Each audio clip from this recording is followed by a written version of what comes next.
Hi, my name is Tracy Lim. I am excited to share my poster, Just Kidding Around, Enhancing First-Year Medical Student Pediatric Education Through Simulation-Based Learning.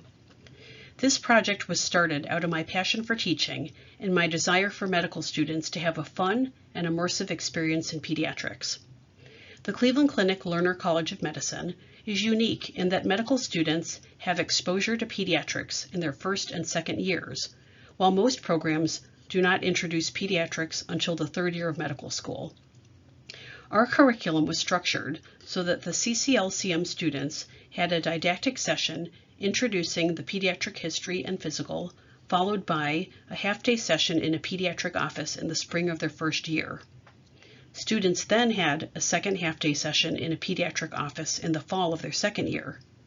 The goals of the first and second year pediatric experience were: 1.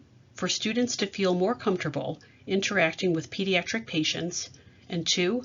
To provide students with a greater understanding of assessing developmental milestones in pediatric patients in preparation for their third-year clerkships. While the course was well received, student surveys of the course revealed that the student pediatric experience was variable, depending on their preceptor and the types of patients seen in clinic. Last fall, I was introduced to the Simulation Center, and I wanted to see if incorporating simulation into the pediatric course would enhance student learning by helping to standardize the experience.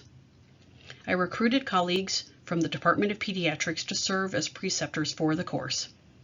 The first-year students watched a brief didactic video explaining the basics of the pediatric history and physical. The students then participated in a 2-hour session at the Simulation Center. Students were divided into 3 groups of 10 to 11. Each group rotated through 3 stations: a newborn well visit, a toddler well visit, and a child sick visit. Students practiced interviewing pediatric faculty who posed as parents of the mannequins. Students then practiced their physical exam skills on the mannequins. The students took turns participating in the history and physical and observing their classmates. Each session concluded with a discussion and debriefing session to reinforce skills. Student feedback was overwhelmingly positive. We met our goals by 100%, and student ratings improved by 4% from the previous class.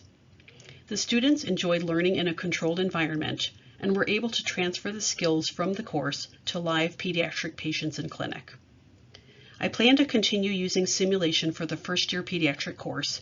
Next year, I plan to divide the course into 2 sessions. This will enable us to decrease the group size to 5 to 6 students instead of 10 to 11 students. By decreasing the class size, we will be able to provide more individual instruction on pediatric history and physical exam skills.